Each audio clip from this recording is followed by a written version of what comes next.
Welcome to the Invincible Innovation Show, the podcast for changemakers.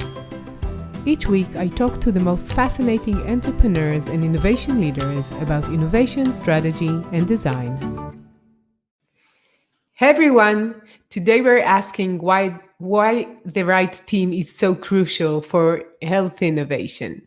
Welcome to Invincible Innovation Live. I'm Mazor, Kario, innovation and value creation expert, and I'll be your host. And my guest today is Salim Azzabi. Salim, Hi, how are you? I'm good. Hi, everyone. Hi. Salim is an innovation catalyst from the World Health Organization, which is very important right now in the world, right? Exactly. Yeah, that's true. Yeah, Um, for so sure. uh, Maybe just to kind of introduce myself a little bit and help you here a little bit. Sure, sure. So I've been working for WHO for 10 years now, like in different areas, from like development products and to like innovation lately and capacity building uh, mainly. So yeah, Yeah. It sounds really interesting. I'm sure we're going to hear more while we're talking. We're live on LinkedIn, YouTube, and Facebook, and you're much invited to join the talk and ask questions. So now we can start. What are the challenges that health innovation leaders are facing these days? We're yeah. in the middle of the crisis, the corona crisis, so health innovation is so important. Yeah, I would like go from like the question here is like I see health and innovation and take Yeah, both together. sure. I think like for me is like the problem with like health or the kind of challenges is like health have all been seen as like without uncertainty. We don't like uncertainty in health. We hate that.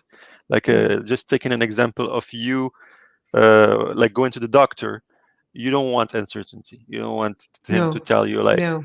"Hey, I don't know." But actually, the truth is true. Sometimes he doesn't know. So Yeah. I think something is like you accept at one point in your life that actually they don't have the master knowledge. I would go from that. So health is very serious topic. It's very difficult to like say, "Oh, I'm gonna innovate in health for people. I'm Yeah. gonna take uncertainty and make it knowledge and make it happen somehow." There is this difficulty of like people are like like see this a kind of like relationship with health kind of like hard to manage when you do Right. innovation. The other thing I would say is like innovation leaders, since we're talking about them here, they are scrutinized for flaws and failure. And in our case here, innovation is all about failure. Like it's not about like Right. what you're gonna have at the end. It's about how Right. many failures you're gonna have, how many knowledge you're gonna acquire fast to make something happen. And it's very hard to see how people are gonna react to this kind of failure you're gonna have. If they're gonna like push you forward, if they're gonna like not accept the fact that it's happening. Right. So that's I think a big thing. Moreover, like right now in the crisis mode, Yeah. what happens is like we added like more of a fast pace of like need for a fast pace, and then you fail, like your failures are going to be bad. Like more you run Yeah. faster, you You fail run bad. faster and you're not prepared in many cases. So, yeah. Exactly. So I think the other thing that I see as well is like the challenge for health, as well as like the number of stakeholders that are involved. There's too many stakeholders. Like there is like, communities of practice. There is government. There is like implementers. So there is a difficulty in that. So the current context, like doesn't help as well in this kind of like creating a synergy between all Yeah. these stakeholders, and it's not like easy to make things happen like with the group. That's easy. So like in a way that like we have this need now to move things faster with the big number of with the number of stakeholders that is like not like small. So that's I think that's yeah, that's Yeah. the kind of like Yeah. challenges that are like right now facing Yeah, like for sure. we're facing. Yeah. Yeah, so we have Steph Roujon, who was one of my guests, and he's saying, "I think you need a design sprint for that in order to Yeah. create it faster." So who's thanks Steph, thanks for that. But do you feel that because we need something really fast, sometimes it makes it easier because everybody knows that you need to work fast, so maybe they are collaborating. I know, Yeah, maybe. yeah, for sure. It does bring this little bit of like a kind of a need, like constraints sometimes can help innovation to happen. So the constraints right now we having is the time. So we're looking for other methods, other ways to do it. I think Steph just mentioned he's like, I know him well, so I think he came Me came too. in just to like, and you know him well too, so he just came in to say, but so yeah, for sure, like we need to think out of the box, and it's complex within health where actually there is a lot of expertise. People are experts. They don't Yeah, cross pollinate. They don't like look for other solutions. So it's a little bit hard to change the business model they're working on or the way they work. So that takes time. And yeah, yeah. but we try Yeah, for for sure. sure, for sure. And what is needed for organizations in order to move faster and innovate better? What is needed? I think for me, organization-wise, what they need is like it's kind of like a uh, more or less how like to remove this kind of expert vision, and make it like more of a uh, augmented with other areas, because when we have this expert vision, we just say like we don't want uncertainty, we want just to know everything, how it happens and this kind of things. So yeah, like for me, that's the main thing that is like needed for organizations to do that, and as well to like kind of like think outside of the box, through the cross pollination, mainly like making sure like you partner, you don't stay into like your mode of working. Organization Yeah, have only one mode of working, and they need to think outside. So yeah, mainly that, I yeah. think, So from you my side. think because the expertise is so important in health and the people who are experts in health are so sure of themselves, they don't ask enough questions and they don't collaborate because they're so sure about what they know. This is how you see it? Yeah, I won't say they're sure. I think there is cognitive bias, in a way that like you don't know that you don't know. You always Yeah, think that, even Steph, when he says use design sprint, he's like, I am a design sprinter, I know how to make it happen. But yeah, you need to listen, like see what would work or not. yeah, And sometimes the experts don't have this cognitive bias of not being like kind of viewing the topic as like a whole, and go straight for answers before actually scoping a problem. What's the yeah, problem we're trying to solve? It's really hard to scope a problem. It takes more time to scope a problem or frame a problem than to create the idea itself. People focus on the idea because it's the fun part, but like, let's do the non-fun part, which is like, what's the problem we're solving here? Let's frame it. Let's make sure the problem we're solving is a real problem, that actually yeah, people are like facing it. So I think this is like the organizations as well, from that side. They kind of like having this hard time to, since like there's this urgency, as well in this yeah, kind of it's like, yeah, what do we solve? Do we solve everything? Do we solve one thing? Do we solve so yeah, I think I believe in that. Yeah, that's yeah. there's I this kind of think aspect. Yeah. Yeah, I think you're right. I think that in order to innovate, we need to be curious and be in love with the problem and not with the solution. We need to think what exactly we want to solve. And afterwards, we can think about how can we do it. But first, what exactly is the best thing to tackle right now, especially when we're moving in a fast-paced change. Mm, You need to take the time not to solve, but to think what should be solved. mm, And when we talked last time, you told me that teams are very important, as you see. So why do you yeah. think teams are so important for Yeah. innovation in health? For me, like innovation itself doesn't come from an idea.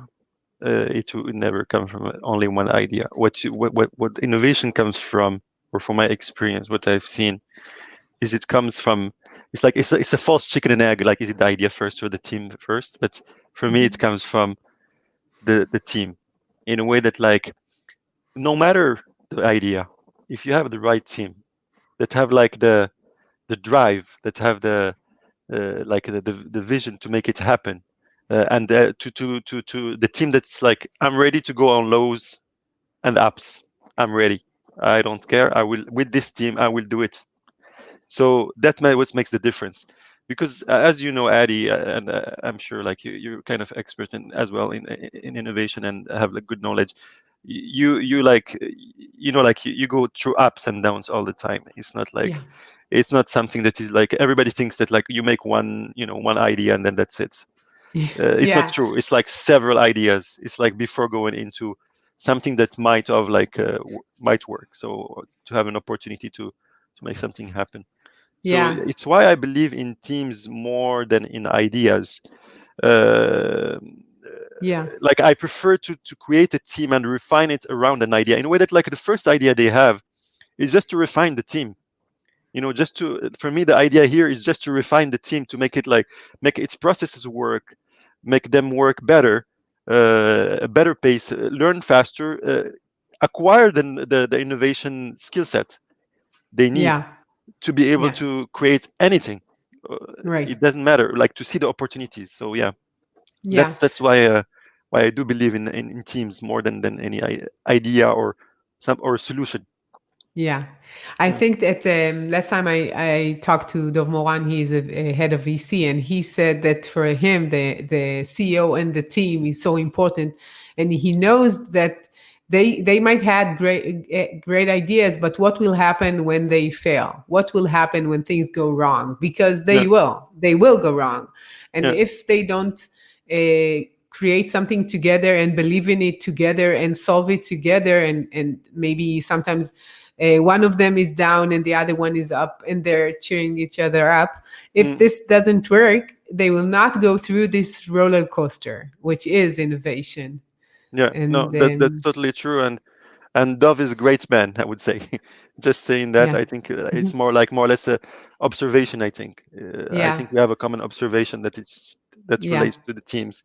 So culture yeah, is a need, and like this kind of creating this culture slowly to yeah. to make it kind of bind the people to make it To, happen. to, Yeah.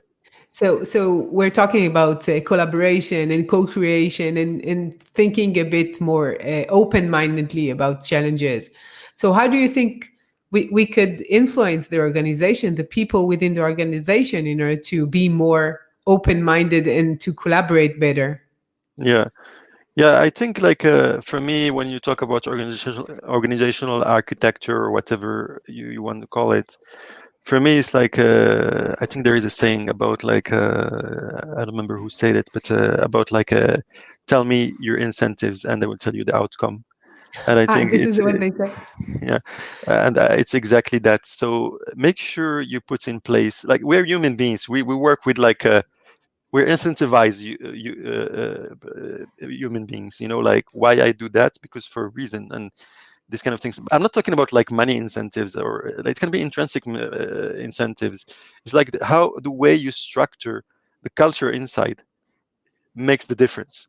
Yeah, So in a way, if you put in place incentives that make people actually go for it, and try, and okay, I failed and this was great, and not like creating. So there is kind of a mismatch sometimes in organizations, I think, between yeah, what incentives we provide them with and what we're asking them to do, yeah, uh, which doesn't make any sense, because we say them we want to be innovative, but we just say it, but the incentives we're providing them to do that are super low or like not existent. So yeah. I believe that there is a work on that part that needs to be worked on when we talk about organizations. Yeah, of course. I talked to an innovation expert 2 days ago, and he said that the board of director is usually, in on average, 60 years old. The director, and like sometimes they're very good businessmen and successful businessmen, but they are not understanding some of the current challenges of technology advancements and so forth, Mm, and that changes the way that they guide the CEO. And sometimes the CEO itself, he gets incentivized with like the last quarter revenues. Yeah, And if you want to see for the future, if you want to aim for something like 2 or 3 years from now, you need to think how to incentivize that one, because if the yeah, CEO is not seeing that, in some mm, cases, it will be hard for you to think about the company in the long run. yeah. That's true. That's totally true. Yeah, Yeah, which is very hard to change. It's so hard to change the way yeah, that organizations are yeah. are are, are doing, the way they're acting, and so forth. So, Mm. what do you think are the biggest obstacles for health innovation?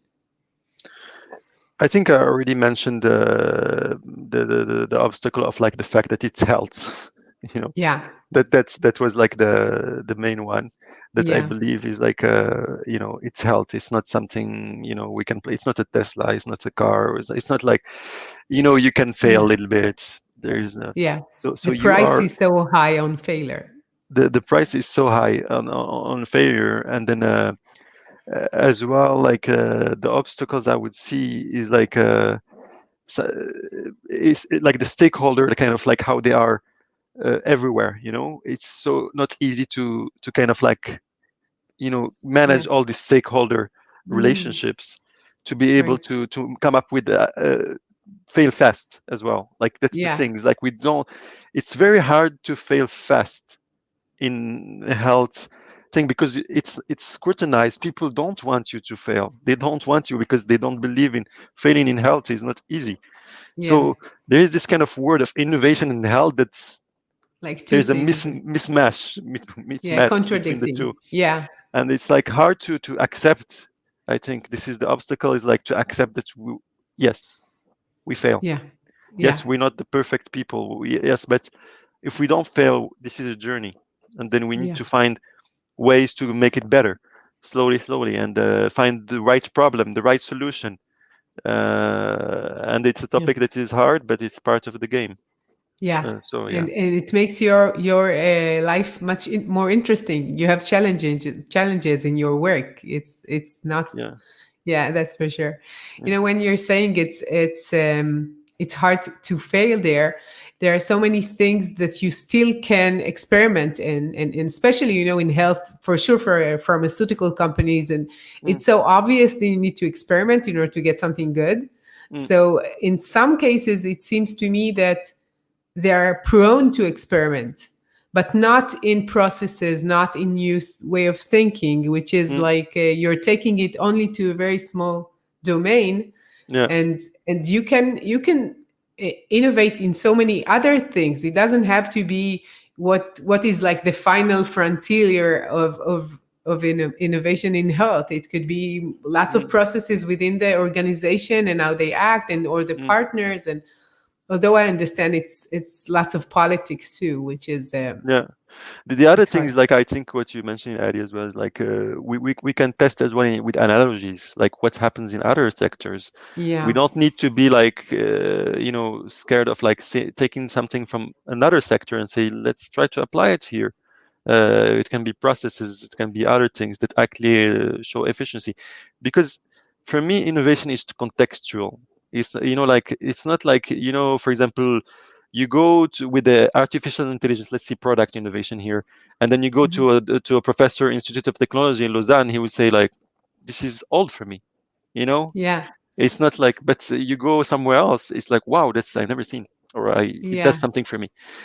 So yeah, like we need to see that actually this is as well like that is a kind of a challenge, since you bring in it, is like this kind of contextualizing the like every scale up you do, every like once, it's not you have one solution and it's going to work. Every Yeah. scale up you do is a startup, more or less, in a way Yeah. that like Right. because you need to contextualize it to socioeconomics, to different ways of thinking, like different infrastructures. So Right. this is like the complexity of as well health. We don't, it's not like kind of like a linear kind of scale up where actually the same product gets a little bit tweaked or anything. It can be like a completely different product every time. So it's Yeah. it's it's complex. It's not like a easy question to answer Yeah. sometimes. I feel like the Yeah. scale up is as well a startup Yeah. sometimes. Yeah, I think that especially in health and especially right now, we're just in the middle of I think the maximum uncertainty in health that you could have. Although we just heard yesterday that Pfizer told that they are probably they're going to have a vaccine really really soon. This is what they're saying. Mm, But the fact that we really don't know how to handle it, and mm, it's so spread, it makes the uncertainty so wide that sometimes it's hard to really find what will make the best results from all the factors out there, and yeah, so many things that you can innovate. It's like endless, yeah. and it's really hard. Yeah, since you're talking about vaccine, it's not only about the products coming here. It's like how it's gonna come to the communities, how people are gonna accept to have a vaccine. Like, are they gonna have like there is like some fears of having these vaccines, Sure. for sure. So there is a lot of like it's kind of like, you know, it's not only about the products. People love to talk about products, but Yeah, it's the that's the whole journey. solution for them. It's Yeah, like check. Yeah. yeah, but it's for me the solution is the journey of like how this product is gonna have, what journey this Right. product is gonna have to go through, giving impact. You know, like wow, what's gonna happen? And I think that's what we miss. We just think that like that's it. You have a computer. There we go. Yeah. Like Yeah. you can do AI. Everybody That's it. would use it and everybody Yeah, knows what to do with it, and now yeah, it's all like off the way. So yeah, I what you were saying about the vaccine is like people want to see the end point. They are not yeah, really interested, they want to see results.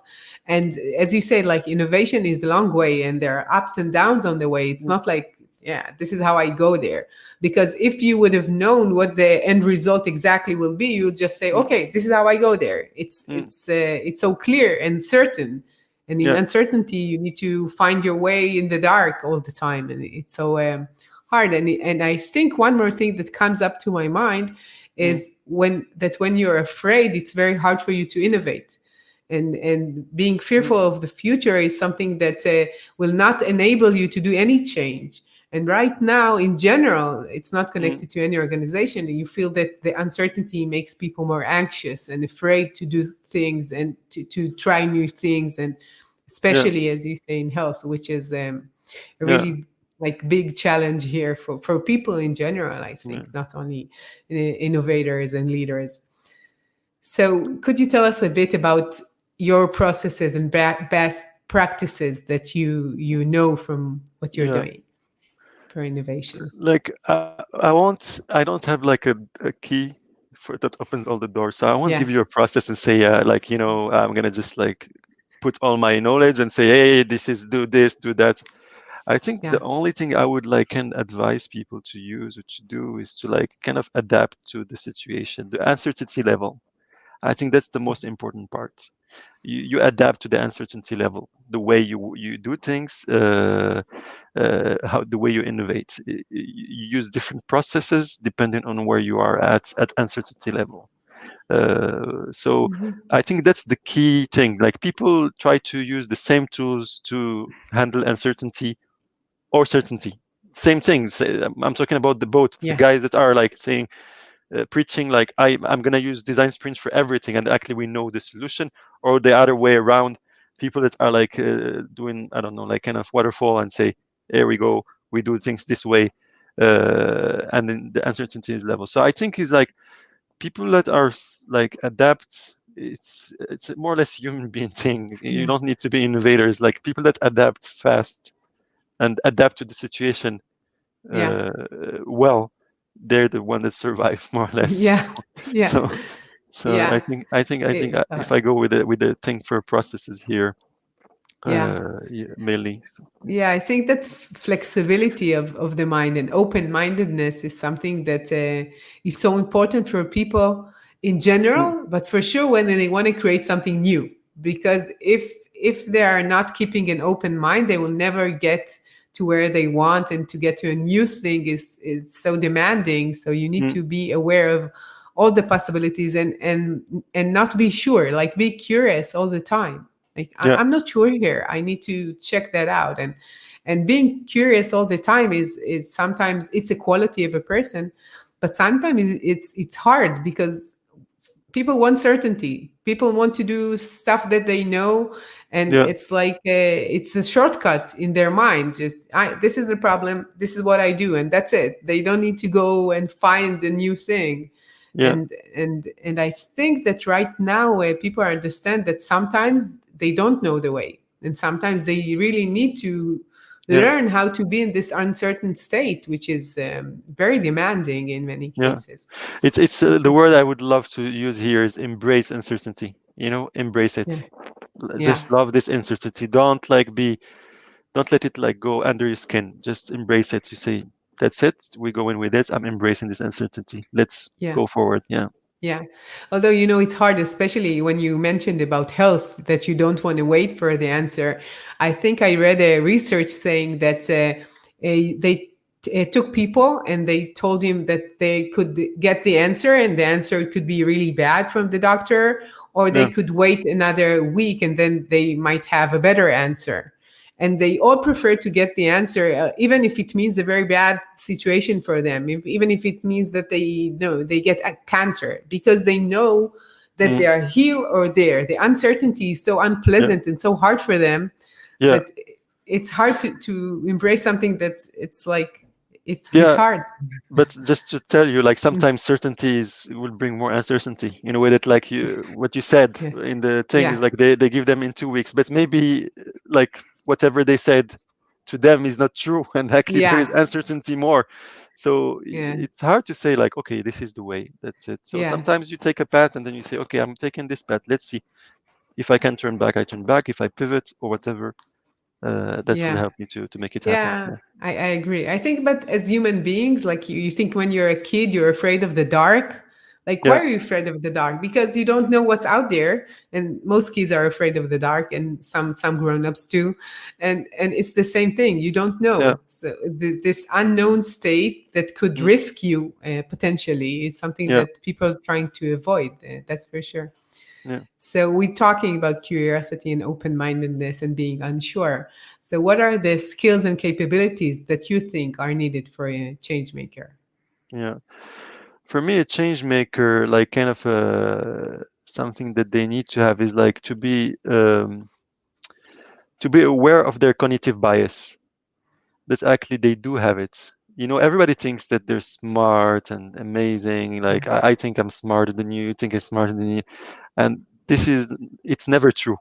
Like it's not only Yeah. one way or the other. And Yeah. I think is like to be aware, to not create a culture around them, or to that like actually just kind of support their biases. Make sure they see the world as it is. It's really hard. Like our lens are different, and like we have different perspective culturally, socioeconomically, different ways of interpreting like the same vision, the same thing. So I think one of the things I would like put this kind of skills of like being like knowing what knowing that like you have this cognitive bias and you might need to kind of fight with it, and then fight with your Yeah. ego, fight with who you are, and these kind of things. The other thing as well is like empathy, but empathy not in a way that like empathy. Lots of people see empathy like I am. I'm the master of the world, and I have empathy for these people that are like don't have anything, Yeah. this is not empathy. This is like just like it's an ego empathy. I don't know how I would call it. Yeah. Empathy is really actually like when you see your child like struggling with something, you don't say like, oh, I'm the master. You don't feel like kind of I'm Yeah. I'm, I'm gonna show him I'm so amazing. You might say Yeah. like, wow, I remember when I was a kid and I struggled with that was hard, and I feel it. And Yeah. I think this is like people needs to see these change makers don't need to see themselves as like kind of like somebody who's gonna like change everything because they're so powerful, but it's more Mhm. about like I'm not making the change for me, I'm making it for somebody else. Yeah. And you need to embrace this fact that it's not Yeah. about you, it's about the Yeah. others. And I think Yeah. that's like what change maker need to have in mind, or skill set wise to make it happen. Yeah, I Yeah. think what you said about empathy is so important. There is this small video about mindfulness, and it talks about empathy, and it shows like two animals and two characters, and one Mm. is like in a pit inside a very very deep pit, and she's like down, Mm. and they say that sometimes you come from the from the top, and you look and you say, oh, you're so sad. Yeah. And this is like what you first said, and Exactly. sometimes if Yeah. you really want to be empathic, you go down to the pit and you just sit next to her, and Exactly. that's really empathy, and not like seeing it from the top and saying, oh, I'm so Yeah. sorry for you, you know. I- I- Which is most people, this is what they do. Exactly. I think it's like there is a difference between a word and how you interpret it, and like innovation as well, or empathy. They are like interpreted differently depending on people. People's right now in this modern era with technology is like number one in doing everything. We think that like innovation is technology. I don't know. Like if Right. you were in another era, maybe you would think innovation is horses because they were used to do everything. Yeah. Like I use a horse with something else and do things, but Yeah. there's like a misconception from what I've seen in like people's Yeah. minds, and it's this kind of cognitive bias. Actually, it's a cognitive bias, the way that we Yeah. understand things. So yeah, Right, yeah, right. The fact that you're questioning the way you're thinking is so important in general in life. And surely, if you want to create something new and understand it differently, you need mm, to be innovative and creative all the time, and not just when you want to start something. mm, So we're almost done, but I have another question for you. What is mm. the most surprising thing you learned about innovation after so many years of experience?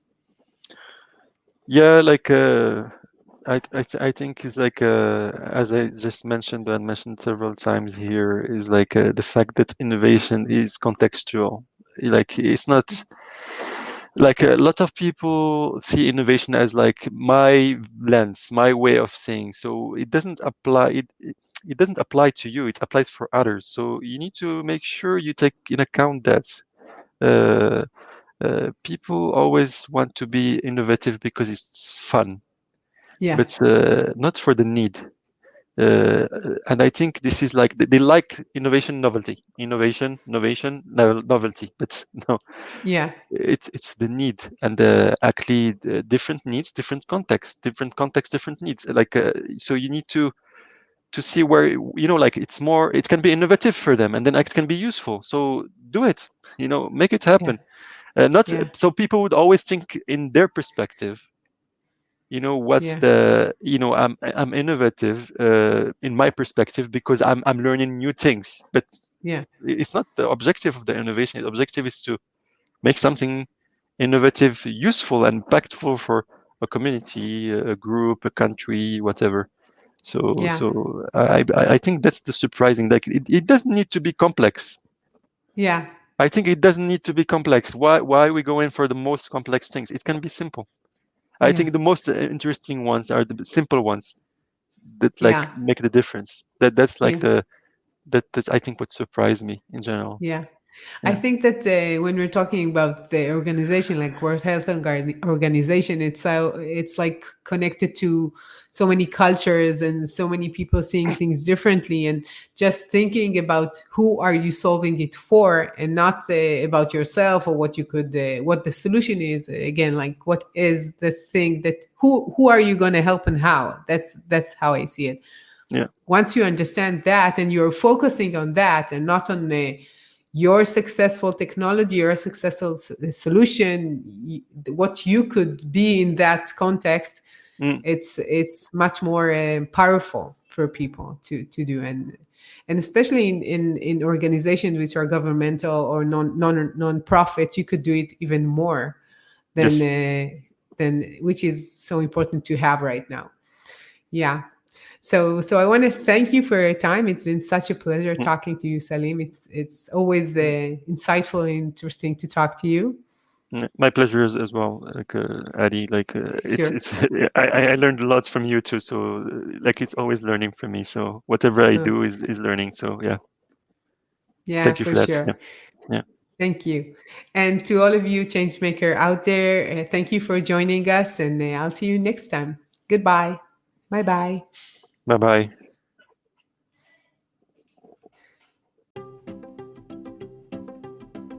I'm Mazor Kario, and you've been listening to the Invincible Innovation Podcast.